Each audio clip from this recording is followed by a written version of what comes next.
So, hi everyone. We are glad to have you with us today, and we are here for a great discussion on creative approaches to drive user acquisition in 2023. I can see people are connecting right now, and our virtual room is getting busy. Hope you can hear and see us well. Please let us know in the chat section that you see in the bottom panel. And let's first of all give a warm welcome to all our panelists and participants who are joining us from different parts of the world. I would definitely appreciate if you could share with us in the chat area. Where are you located? Where are you watching us from right now? I know that we have beautiful panel located in Europe, in the UK. I'm greeting you today from Boston, the US. And I can see that we have people from Chile, from Utah, from Seattle, from Estonia, Poland, Munich. Wow, happy to have you here. Nigeria, Warsaw. Very glad to have such a diverse community on the call today. And while the people are actively connecting, we want to start our conversation today. We are happy to have you here at SplitMetrics App Growth Panel. If you are not familiar with the organization SplitMetrics, an Apple Search's partner, is a global company offering an ecosystem of enterprise-grade products and services, and the company serves as this growth engine for mobile businesses. And now, why did we gather here? Let me tell you what you can expect from today's discussion. We have some of the brightest minds in the industry ready to share their expertise and insights on app growth strategy. You know, with this ever-changing economic climate, tightening data privacy regulations, changing user sentiments, and with all of that, UA managers need to revisit their playbook and ad tech stack, make strategic shifts, allocate budgets differently. We decided to have today's app growth panel to help the mobile community navigate the business landscape, ignite imagination, leverage best practices, and boost user acquisition in 2023. My name is Olga Noha. I'm the CMO at SplitMetrics, and I'll be the host of today's meeting. First of all, please welcome our experts and panelists. Thomas Petit, independent mobile growth consultant. Thomas is working primarily with non-gaming B2C apps. He's an external consultant for large apps, including 2 unicorns, a collaborator assisting several app agencies, and an advisor for very early stage startups. Thomas has run campaigns since the first day of Apple Search Ads, spending 7 figures on the platform directly. Thomas, welcome. Yeah, thank you very much. Happy to be here. I guess by now it's maybe 8 figures that I sent to Apple. Thank you for the intro. Very happy to exchange with you, Skylar and Sue, today on the challenge we'll face, and hopefully we can provide value to everybody who's taking the time to attend. Thank you very much for being here and inviting me. Thank you, Thomas, and welcome. Our next panelist is Skylar Grabich, ASO team lead at Pixart. You definitely know Pixart is the world's largest digital creation platform.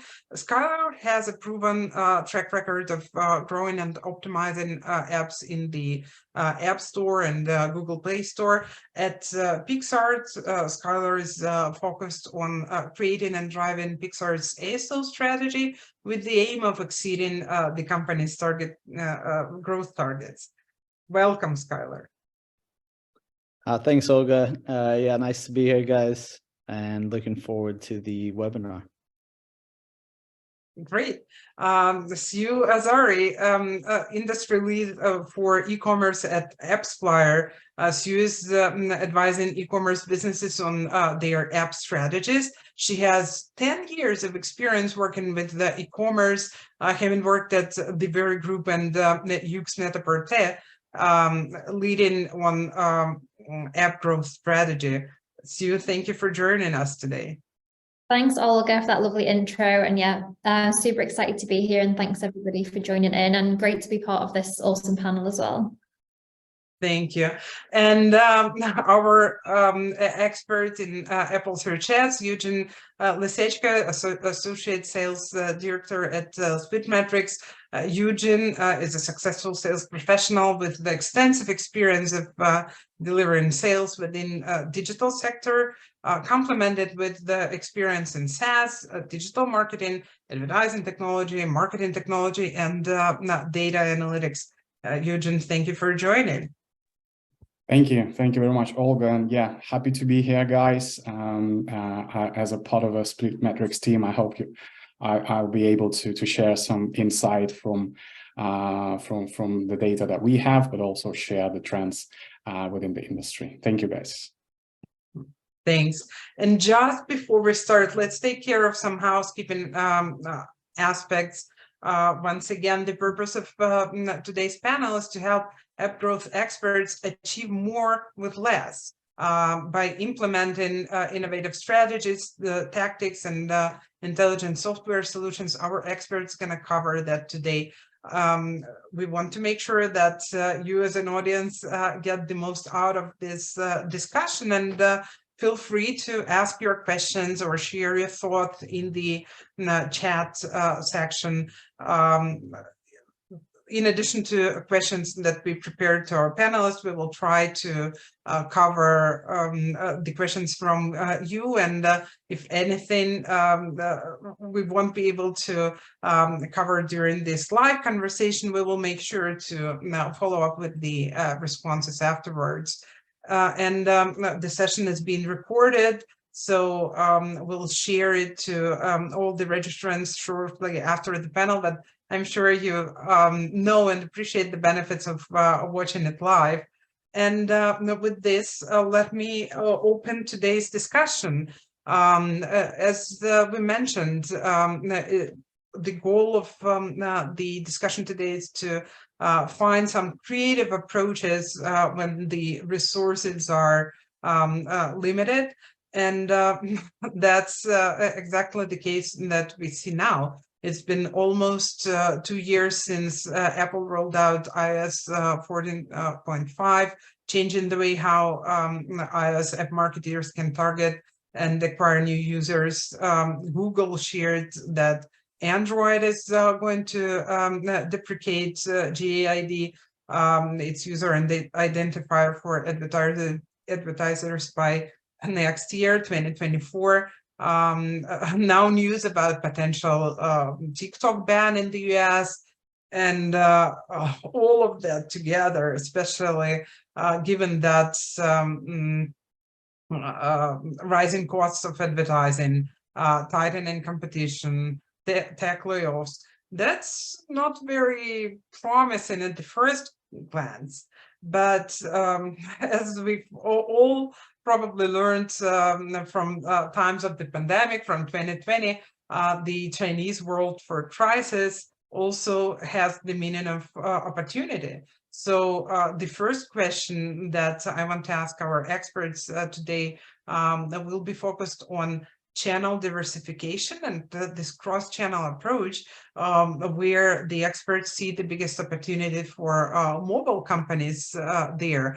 And as we start, I want to ask the audience to answer the poll that we have, what you are doing with the UA channel mix, and what channels you're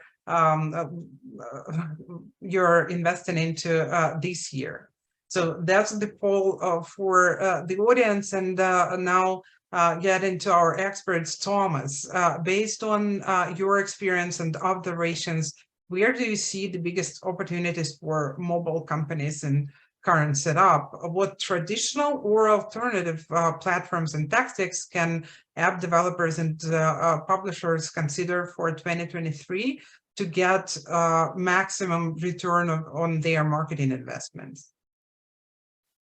I think it's been quite interesting the last 2 years, and I quite can't wrap my head around it, that some people are like limiting their partners and actually focusing on less because they want to bundle and concentrate, reach the number of events, pass the privacy threshold, and so on. And others have said, okay, things are changing. I need to actually try different things because attribution works differently on different networks. And I need to question what I was doing it before because every platform has adapted differently to this change. And I'm seeing a bit of both. So it's hard to like say just one trend. One thing that is quite clear to me is that some, like early on, when you're not at a certain scale yet, people tend to diversify maybe too much and spread themselves thin, putting eggs in many baskets.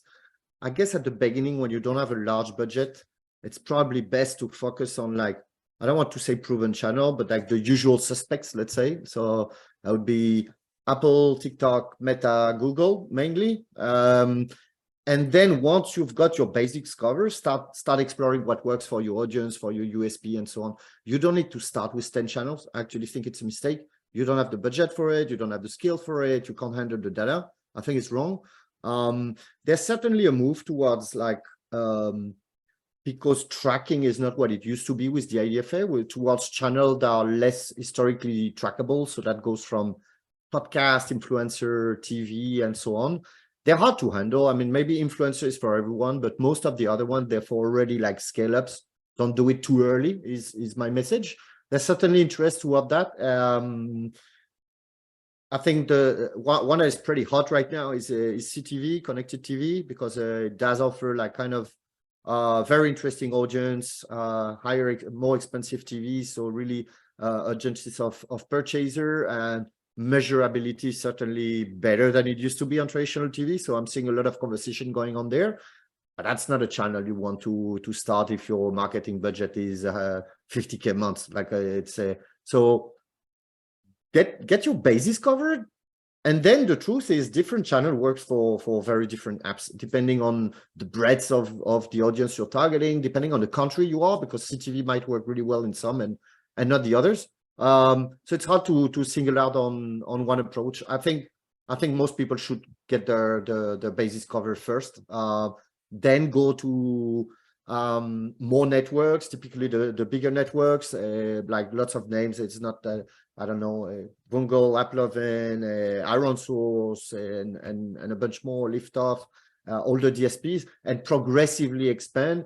Of course, if you're spending 10 million a month, you want to be diversifying your basket and reach the audience in different places with different message, but don't do it too early. That would be my message. And last, even if my answer is a bit long, sorry, like never lose sight that all your marketing activity is not paid network, and that there's a lot of time and resources to invest, which can mean money on networks like, let's say, organic, let's call them, especially I think own media, like what you can do with your, whether it's email list, website, sister companies, partners, and so on, is overlooked by a lot of people that try to find the next channel that is going to unlock growth, where they have it right in front of their nose and they're not tapping into. So don't forget about the one. It's just not like a list of paid media. It's like marketing is a lot of activities. Yeah. Thank you for sharing these insights, Thomas, and I totally agree. Don't be too diverse, but rather stick to tactics that have the biggest potential when you have limited resources. So I wanted to bring you here, based on your observation and AppsFlyer data. How do platforms' conversion measurement capabilities influence investing decision when it comes to alternative platforms and tactics? Do limited conversion measurement capabilities scare off UA managers? And perhaps you can share how AppsFlyer helps UA pros to meet these challenges? Yeah, sure. I would say that firstly, that you should never look at one channel in isolation. That it's important that when you compare that performance across channels, that you've got that consistent method of measuring them. As Thomas said, each channel can have its own individual attribution methodology, which makes it difficult for you as a marketer to understand actually, you know, what is the source of truth and what's the true performance of those channels. So that's where AppsFire as a mobile measurement partner is able to help, so they can sit as an unbiased source of truth for multiple channels and campaigns across paid and owned media, which is great. I think, against Thomas's point, I think it's rare that marketers will also look at how those channels influence each other as well. I think that it's important that you've then got the confidence in your numbers to empower you to make more accurate decisions in terms of where you should invest or pull back budget on paid UA campaigns. And also with resource, there's still a cost, if it's a human cost, on owned media sources too, whether that's creative production, etc. So again, understanding where the performance truly lies there. I think that limited conversion and limited ROAS tracking capabilities should scare off modern UA managers, because I think it's important to understand if your campaigns truly are bringing through long-term, high-value, repeat customers. I think that measuring beyond the last click is really important. And I see far too many businesses that just focus on CPI or volume of installs. I think, again, I'm definitely seeing a shift now, particularly within e-commerce, with more of a focus on LTV, which is great. And I think that there's also an importance there on the creative side from a measurement perspective of understanding which different creative formats are performing best. You know, each channel will have its own set of creative formats that you'll need to analyze and optimize.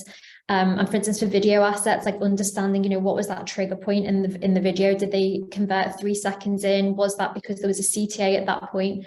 So understand actually what's the objective of your campaign, and does the creative achieve this? So it might be an upper funnel brand-led campaign with creative that doesn't feature products versus a remarketing ad that might have a personalized product catalog, and your KPIs and measurement off the back of that might be slightly different too.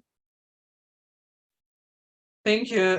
Thank you very much, Sue. That's a great advice. And let us look at another perspective. That's what I like about our today's panel. It's how many different perspectives we can offer. Skylar, at Pixart, you're leading what we are calling the most traditional UA channel, the Apple App Store Optimization, ASO, right? What's your take on the question of traditional versus alternative UA channels in this current economic climate? And what are your thoughts how all these factors that we see, I mean, privacy regulations, budget cuts, digital cool down, are also changing ASO tactics? Yeah, I think budget cuts is a really interesting one, because it seems like it's affecting a lot of people at the moment, pretty much everybody. And my take on it is that I think obviously paid UA strategy looks really different when companies are flush with cash versus when they have to cut budget. So I think a good first step when budgets are tight is to re-audit where your paid UA money is being spent, and really double down and optimize the channels that are performing well. So this also might mean that channels that aren't performing well may have to go on pause for a bit until the situation changes. And with the end goal here being to maximize the return on your investment. So with ASA, for example, a lot of times this is, you know, usually the best performing channel or one of the best.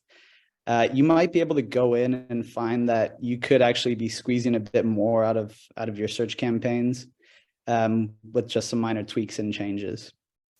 So yeah, that's my take on budget cuts. When it comes to alternative channels, I think I always think it's wise to save a small portion of the budget and allocate that for testing. And this could go, you know, obviously for alternative channels, or maybe new types of paid UA activities, like the new offerings on Apple search ads, though I haven't heard of many people having success with those, but still, you know, I think it's always worth testing. But yeah, the thing is, when budgets are tight for like they are now, I think they're tight for everybody.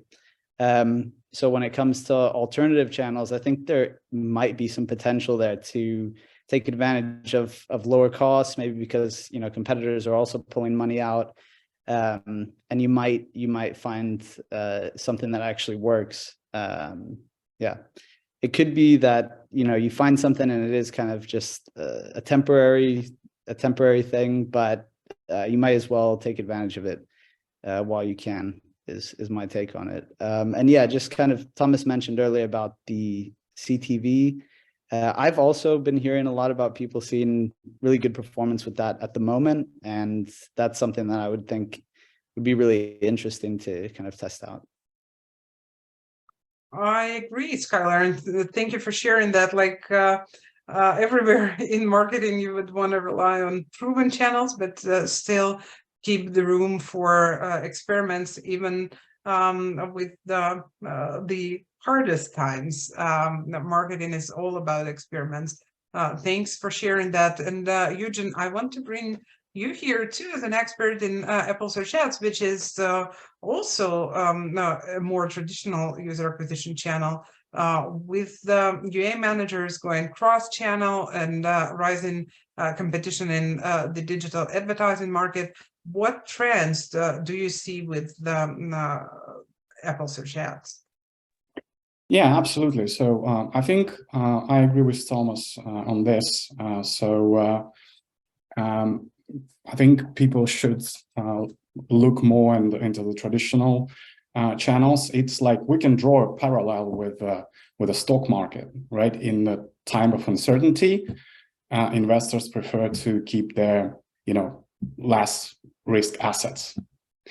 So I think it's a very kind of a similar situation, and we see on our end that user acquisition managers keep their strong interest into the Apple Search Ads channel, and they keep investing in that. And we have data to support it. So, for example, the recent report from our friends from AppsFlyer, they stated that the ASA actually tripled market share since the first half of 2020. And the other MMP also made a research when they actually stated that Apple Search Ads is now the second biggest advertising partner by spend on iOS. And obviously there are a number of reasons for that. It's a very high conversion rate channel. So Apple stating that it's more than 50%. We see on our end with our clients, it's even higher. So we have our ad benchmarks reports that we posting on a regular basis. So we see the conversion rate more than 65%. So it's access to the very high intent users. In terms of the trends, I would also highlight the customer product pages within the Apple Search Ads. It's a very, very hot topic now, and it's a great way to personalize a user acquisition journey, improve conversion rate, and get better results on the same budgets. So the more your ad creatives align with the landing page, the higher conversion rates. So the personalization is the key to get the new users.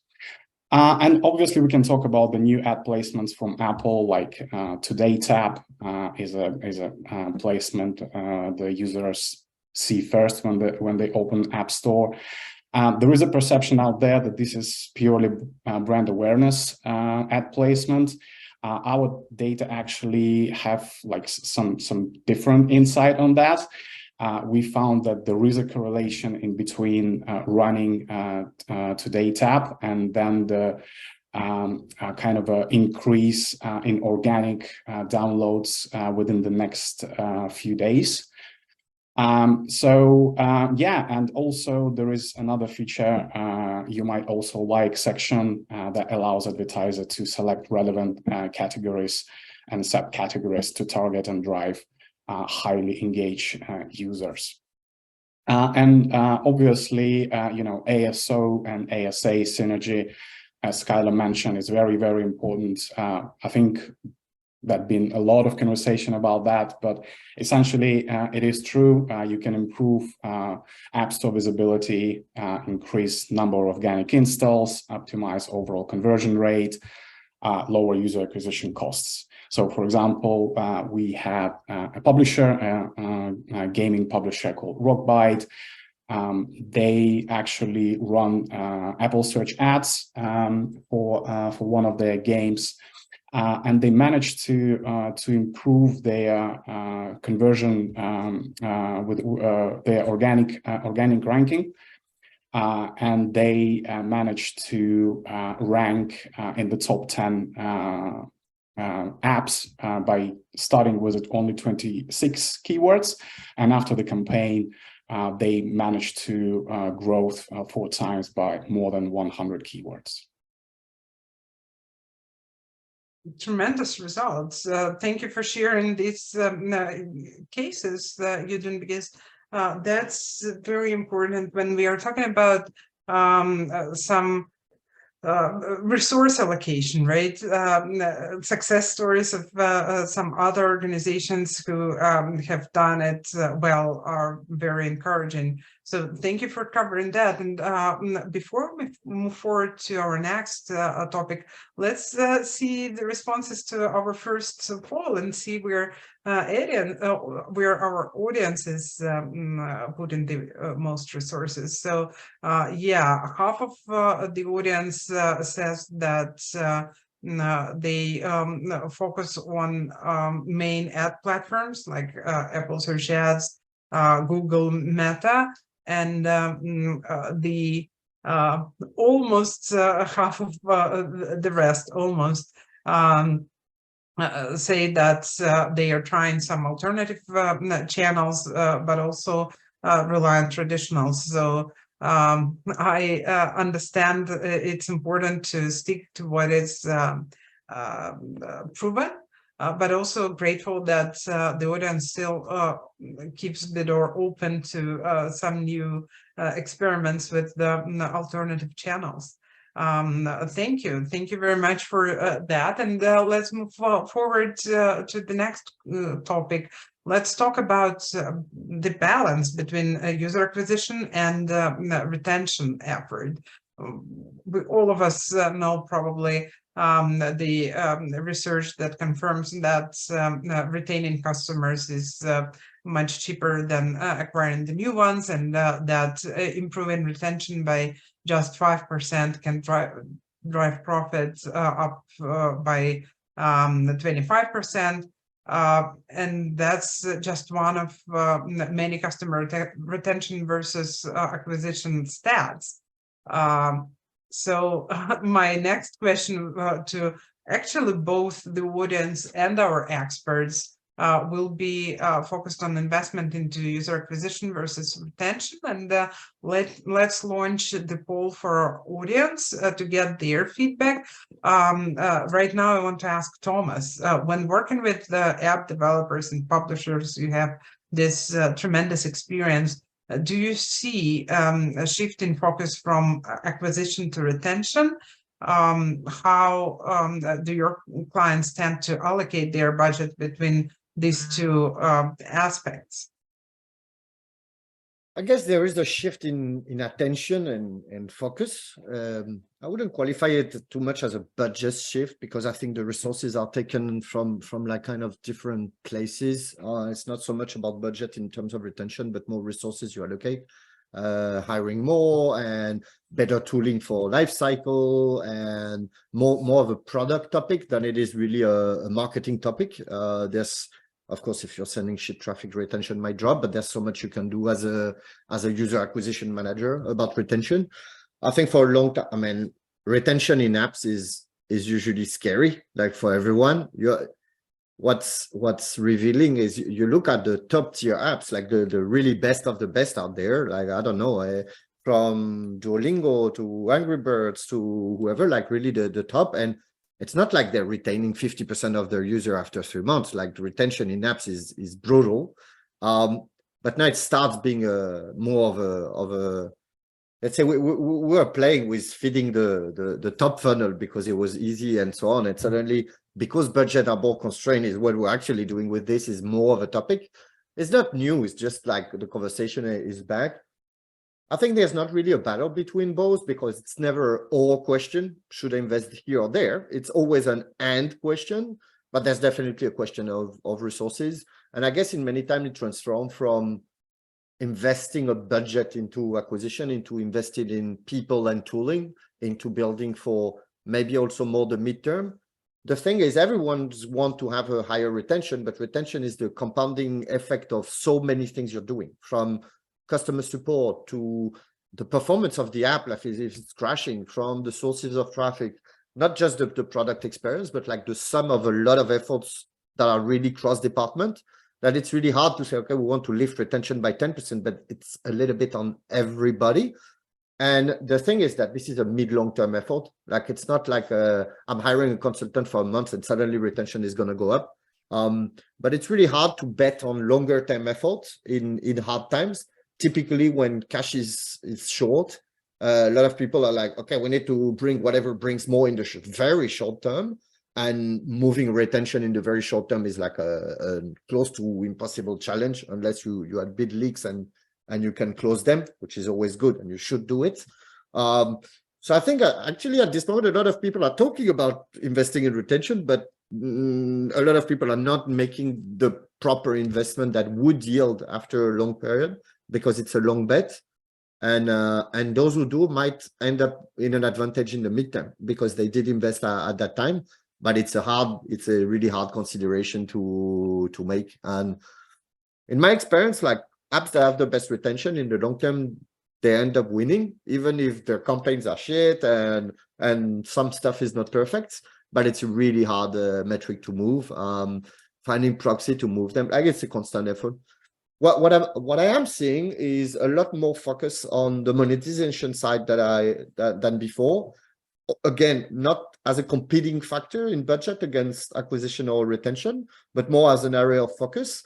I think a lot of people have understood that to unlock scale, and there was a question about Apple Search Ads in the chat going on. Actually, if you're monetizing better, it allows you as a user acquisition manager to bid higher, which does unlock scale. And in the last, I'd say pretty much since ATT, I've seen, at least for subscription apps, a lot of attention towards iterating on paywalls, rethinking the freemium strategy, trying to squeeze a few more dollars on the monetization side, which usually unlocks a lot of possibilities on the acquisition side because you've got a bit more liberty to play. And that's something that I'm seeing a lot. So yeah, not really competing. You have to do it all. If you're a very young app, you probably can't deal with all these topics in parallel.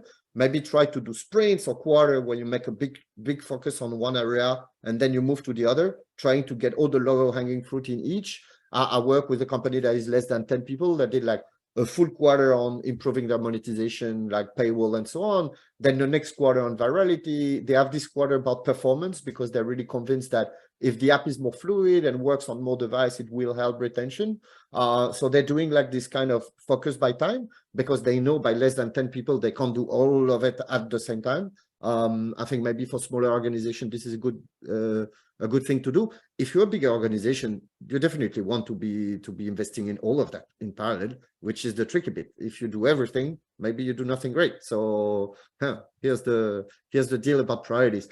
Also identify for each, and I think and this mobile growth stack from Feature is a good thing about that, is that it shows you the whole thing you could do.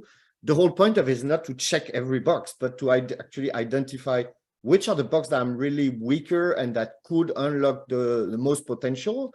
And it's an exercise of prioritization, really. And I think your question goes down to that. Like, it's never an error, but what do I have to focus on right now? And if you can't do it all, then cycle through the different topics would be my recommendation. Yes, Thomas, focus is everything. You can achieve so much more with the clear focus. And I appreciate that advice that is very relevant to smaller organizations, but also larger ones. Take one focus at a time per quarter, for example, and just deliver on that. Thanks for sharing that. And by the way, let's check what our audience prioritizes at this point. And I'm happy to see that the majority of the audience has this balanced approach, and they plan to invest more effort into user retention this year, not solely the acquisition. For those who are doing great, nothing has changed, and now hopefully that means that they're investing in both. That's great tactics. Want to move forward to Sue because in the recent blog post, AppsFlyer shared an interesting piece of stats that drew my attention. Saying that app remarketing is at least 5 times more cost effective than user acquisition. So could you please share some top best practices for running and measuring app remarketing campaigns? We are all ears, especially in this IDFA limited reality. Yeah, of course. Apologies, I'm going to throw out quite a few stats. Yeah, that blog post is very interesting. So that came off the back of a study that we run with all of our customers who have apps. And we compared apps that run remarketing campaigns versus apps that don't. And we found that the apps that do had an 85% uplift in their week 12 retention rates.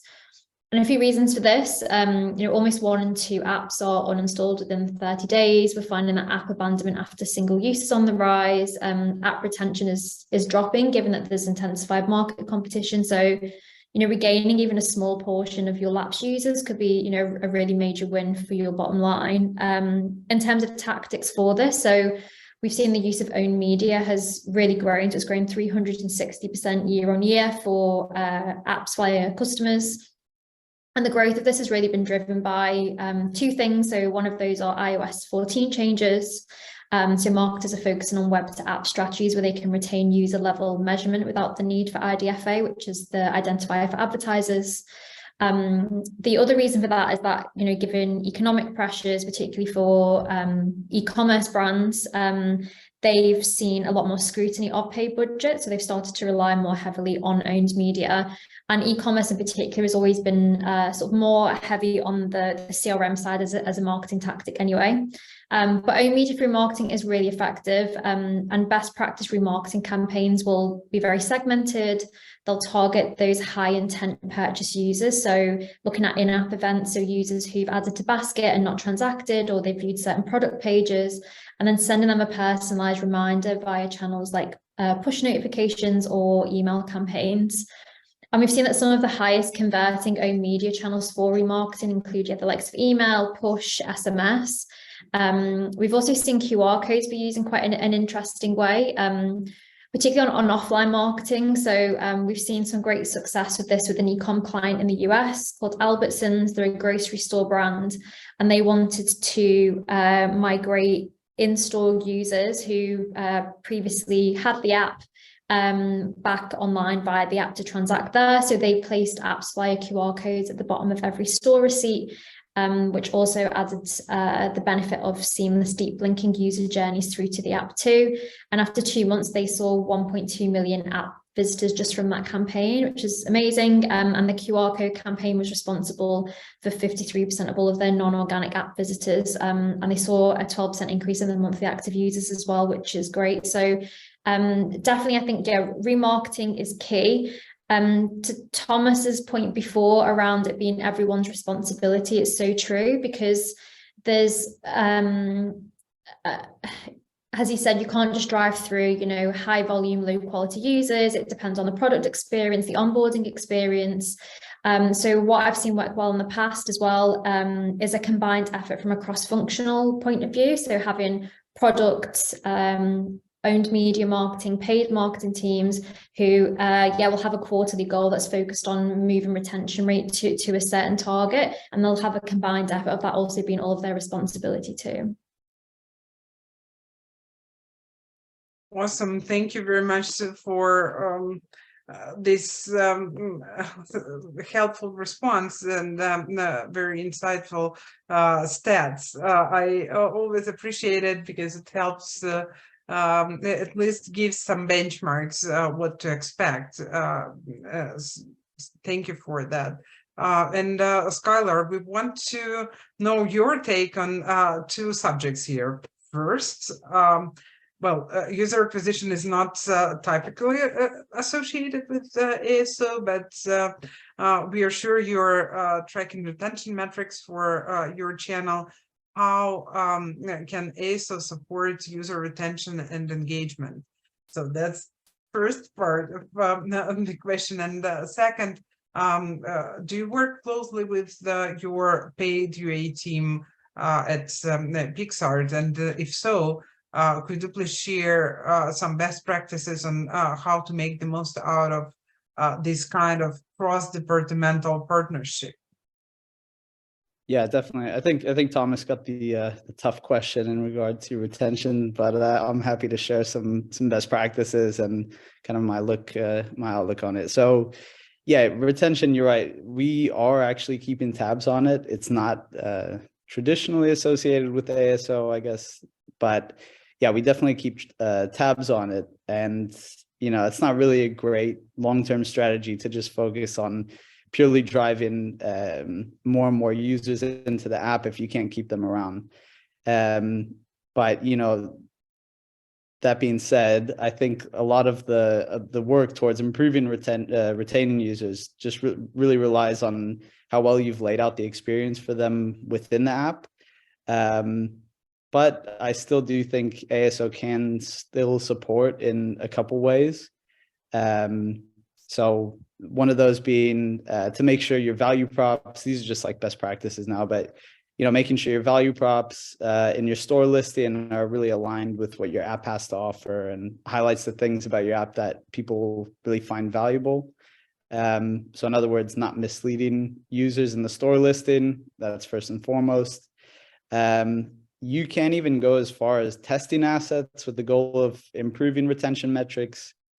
Though I wouldn't really suggest this unless the legwork has kind of already been done within the app, to kind of grab that low-hanging fruit that was mentioned earlier in regard to retention. So yeah, just making sure the store listing is pretty spot on and not misleading users. I also think that ASO can support by monitoring ratings and reviews. So this will help you figure out what users are saying about your app, both negative things and positive things. These kind of review checks can really uncover some good insights that you can either use in your store listing or pass on to your retention team, since there might be some things in there that they're not really aware of. And it's really just users speaking really freely and how they really feel about your app. And this is especially true if your app has low ratings. So this is usually a really good way to figure out some of the main issues that users have and why they're not sticking around. So that was the first part. The second part was paid UA. So yeah, with paid UA, I actually do work very closely with the team. And I'm pretty heavily involved in our search ads campaigns, or Apple search ads campaigns. And when it comes to the collaboration between ASO and paid UA, I think one of the most important things that comes to my mind is to make sure there's really clear communication every step of the way. So I think ASO team really needs to know everything that paid UA team is doing. Maybe not, the mind, but just like it overall speaking, I think they have to have a good idea of what's going on the paid UA side. So if paid UA team is increasing or decreasing their spend, shifting money around to different regions, trying out new channels, things like that, ASO team should definitely know about it. So I think when you do that, it helps with, setting things up like custom product pages, getting those built out, and monitoring the impact that the changes in your paid UA strategy is having on organic performance. So in other words, adding some insight into what's working and what's not from the organic point of view.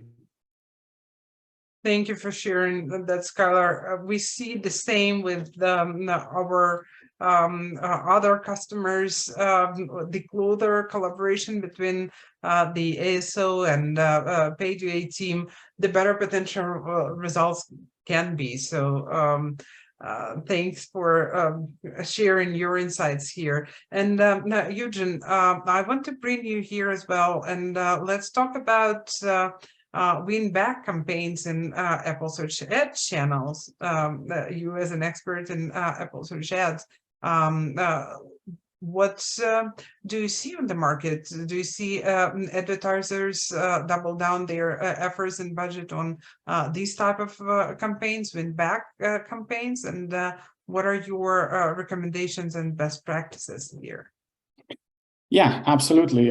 Win back is the right word for that. And according to another research, that 90% of people who participated in that survey say that they at least once re-downloaded the app. And 33% of returning users said that they downloaded the app specifically to make the purchase. So including previous customers in your audience can help renew interest in your app and drive growth.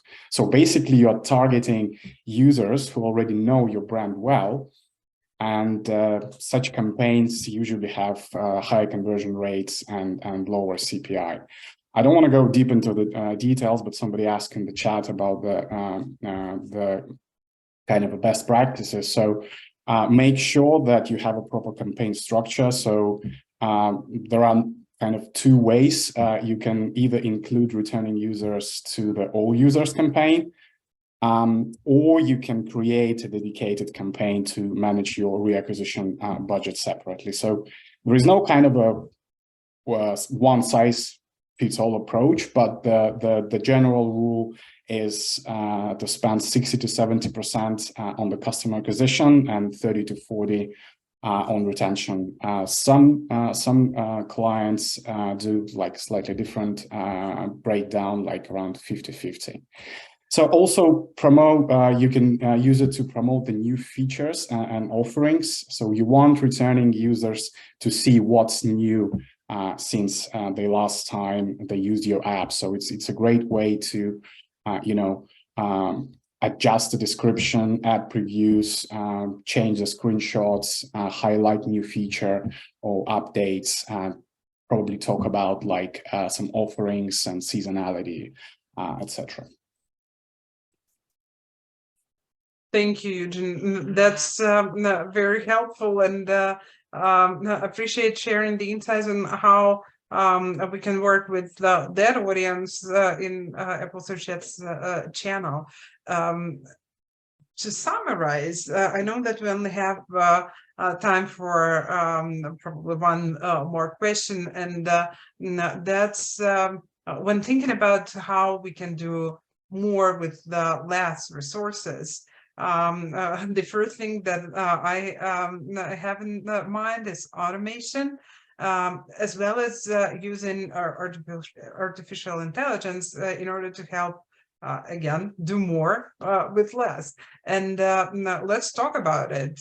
We know that the research says 22% of employee work time is spent on repetitive tasks.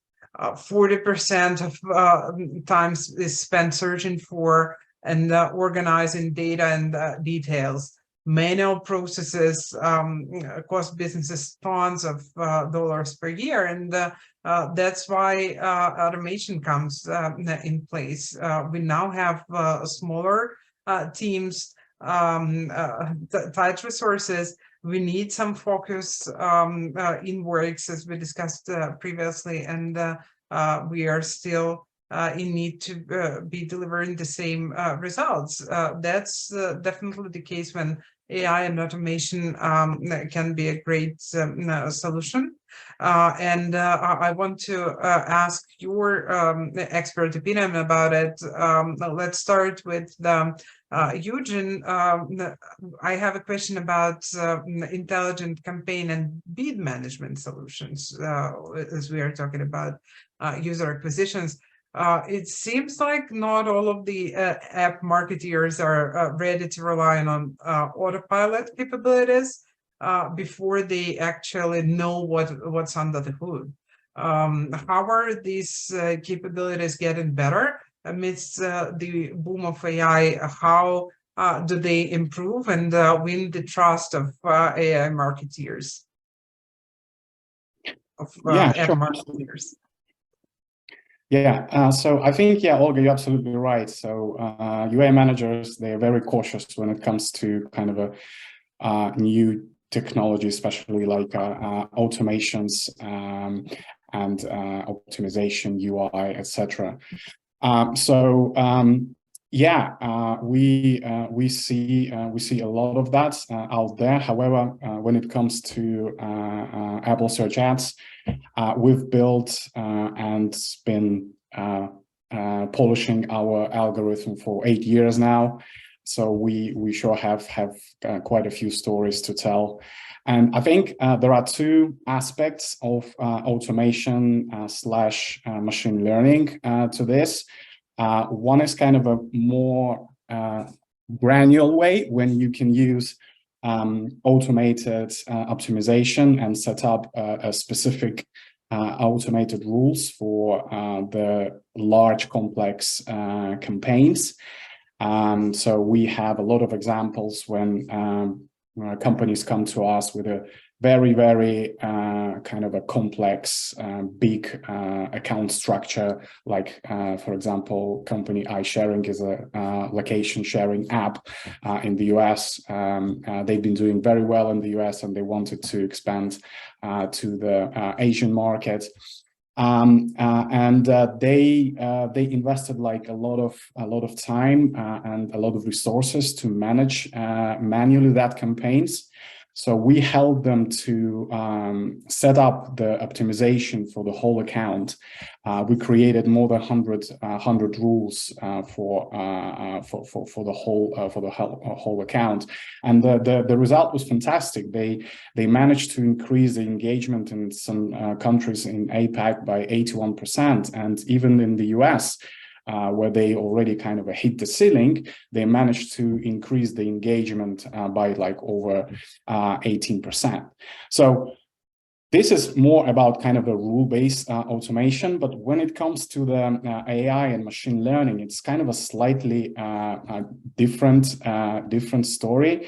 It's where you allow the algorithm make the changes, like big changes, for example, based on the historical performance. So the algorithm take the data from your account, let's say like campaign performance, group performance, keyword performance, and then the platform and algorithm is trying to kind of separate them into the different bucket, like, for example, not relevant, non-converting, low performing, or well performing. So essentially you can create the portfolios of keywords from the different campaigns, and then feed that historical data into the algorithm, and then the algorithm would perform a different actions. So it can be at different stages, like boosting or accumulating data, predicting, optimizing, and then essentially the platform either would take an action for the specific portfolio or specific keyword, or you can essentially ask the algorithm just to send you notification if you're cautious in the beginning, right? So, in the end of the day, we have a solution that is not a black box, because we know that there are quite a few technologies out there where you can just, they claim that there is a AI solution and there is like one button to solve all your problems. That's not the case. That doesn't happen, right? So you can, like in our case, as I said, you can go very granular and create your own rules, or even if you activate machine learning algorithm, you would be able to, first of all, kind of set up those goals that you want to optimize to. It can be CPA, cost per action. It can be return on ad spend. or it can be or cost per install. And then you would be able to see exactly every single action that the platform is taking, either increasing the bid or decreasing the bid, and understand why it's happening.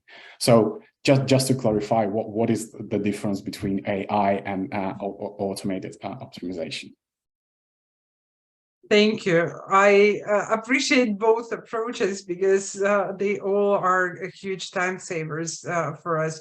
And Skylar, I know we only have 5 minutes left to close the topic, but we have some of the ASO managers here on the call today. Wanted to get your recommendations about intelligence solutions that your peers, ASO professionals, could explore.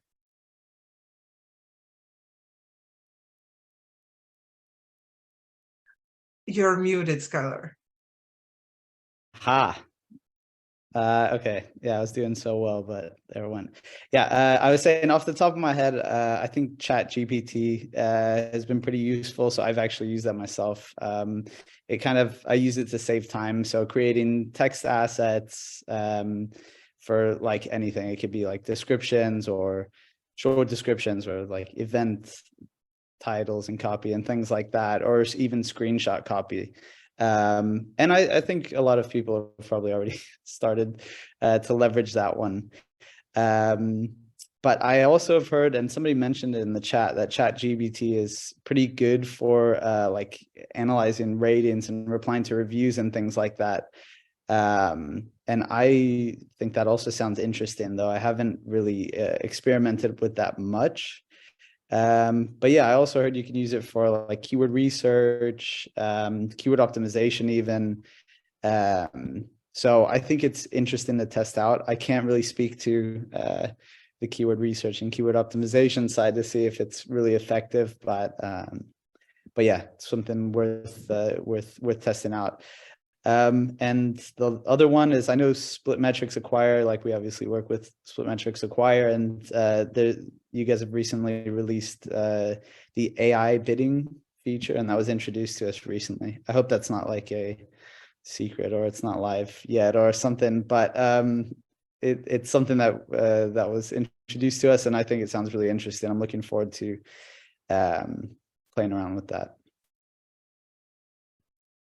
Thank you. That's a huge time saver. I agree, Skylar. Thank you for sharing that. Thomas, and based on your experience, what software solution would you say should be in the MarTech stack of UA professionals this year and beyond, and how to help run campaigns, improve targeting, gain insights on the market, and how to organize their working process and daily tasks? What technology and tools do we have for it? I guess it's all of a craze, a hype right now of AI for everything, and we're losing sight on specific things it's helping us. In the long term, obviously, it's going to disrupt every single field, but I'll try to split it a little bit. One topic is just, let's say, optimization or optimization and targeting.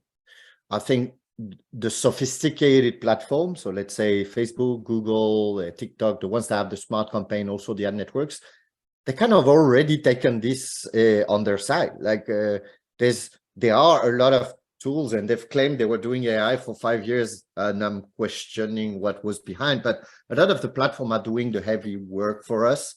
When you're dealing with, let's say, less sophisticated platform, I want to say more primitive ones, of course, there is like huge gain to have in using automation, but then you don't need to build it at home. And I think that's why SplitMetrics is finding great success here, because Apple Search Ads is so primitive, all based on CPC, which is not what you want as an outcome, that they're also doing the heavy work for us as marketers on optimization and targeting.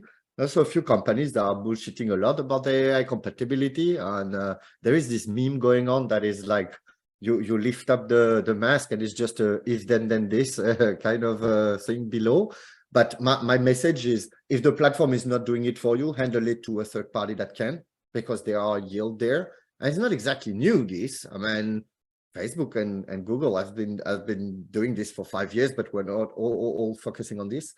There's another topic which is reporting to me. And of course, if you're pulling data manually and in Excel and joining stuff, you've missed a trend that is also probably 4 or 5 years old, where a lot of automation is saving a lot of time. You don't need AI for this, but at least automation to have things like easily queryable, and so that marketing can spend a lot more time on being more strategic, on thinking about the creative and trying new things rather than pulling data. So for me, it's also a must, and it's not really new.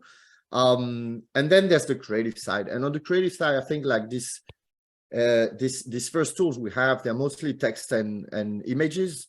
So of course, text can be, and it's fun to see like people playing around it for reviews, for keyword search, for description, localization, and they should. Now we also have static, so you can do a lot of icon. I've seen a few screenshots, although they are a bit shaky. I think what changed the game here is when we start having the same for videos, because this is what most of the ad creatives are about, and we're not there yet. But at the pace it's evolving lately, I think it's going to be months and not years before we get there, which is probably going to be very disruptive, which we're still not there yet.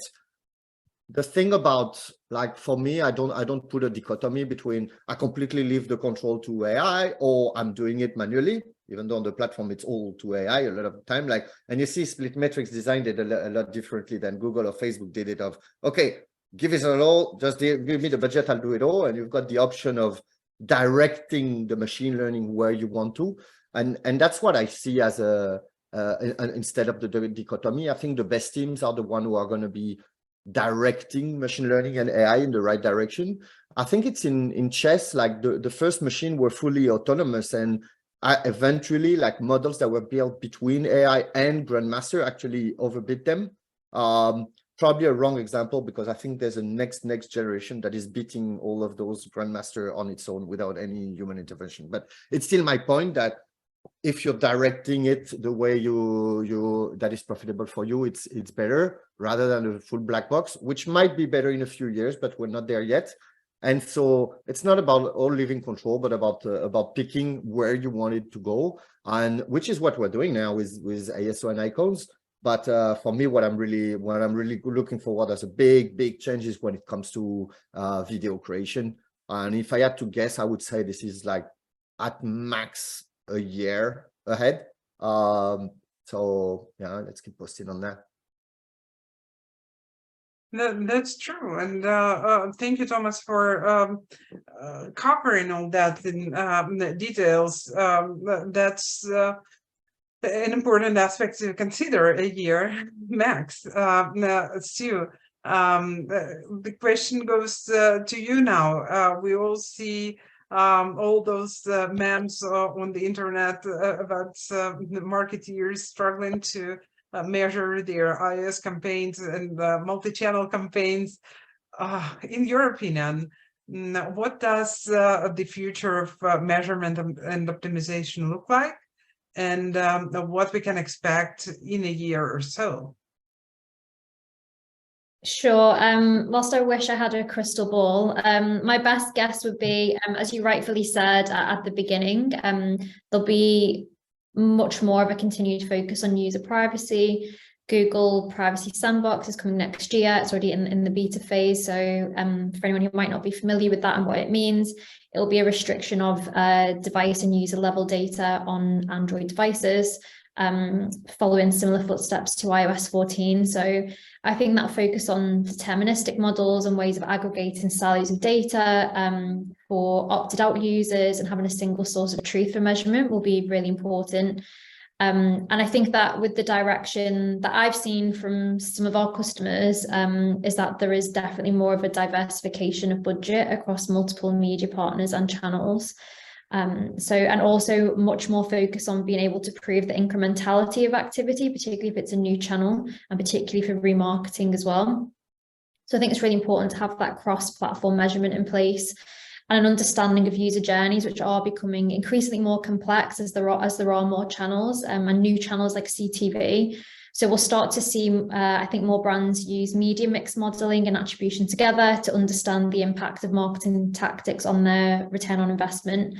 So I can give a very quick example of an apps flyer, e-com client and a specific use case. So a user might have seen a Google search ad for running shoes. They then clicked on the ad, gone to the product page for the shoe on the brand's mobile site.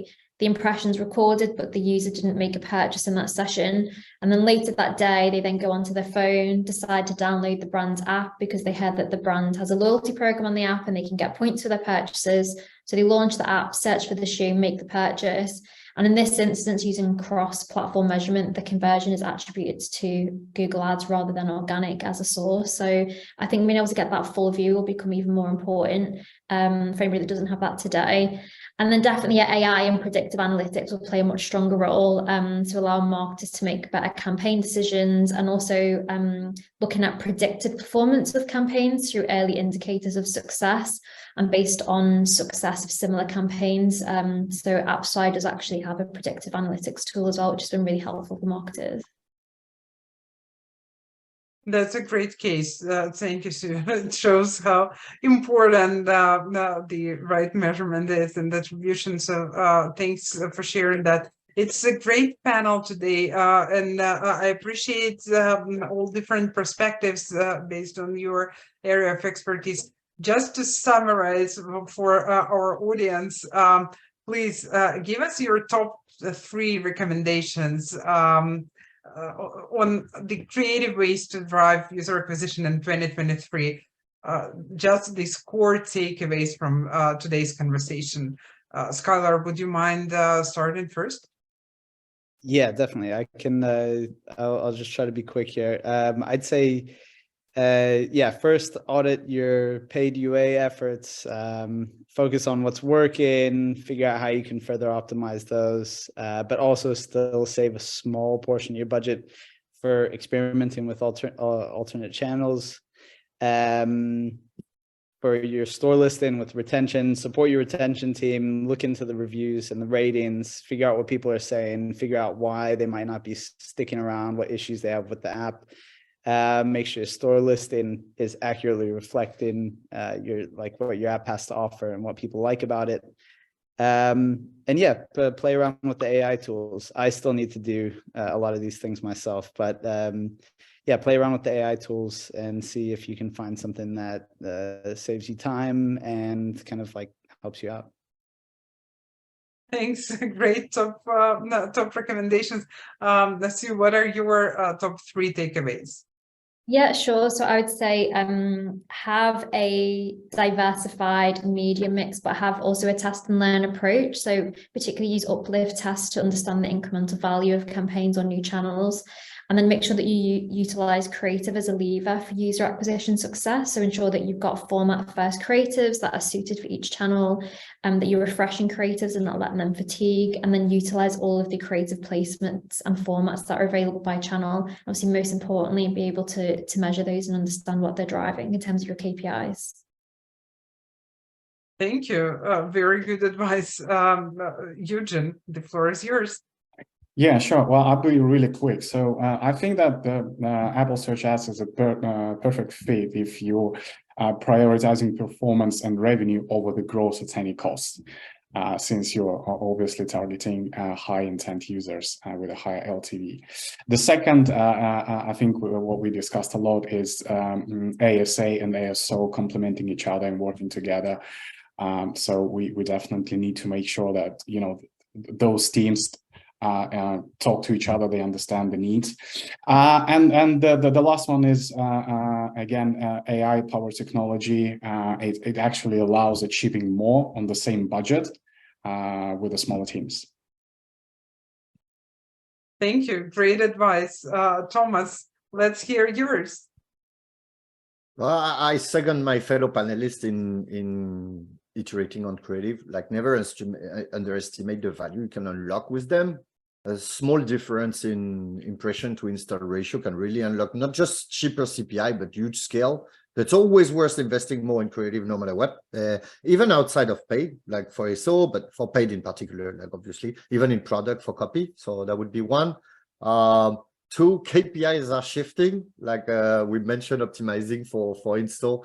And I posted in the chat, it's the evolution, you know, from CPM, CPI, CPA, and then LTV. And I think now that cash is stretched, a lot of people are actually moving from LTV to immediate payback. Like, what's my payback 30 days? What my payback, like, because I need the money like right now. And that's true that for marketers, like the instruction and the goals are changing. So that would be another one.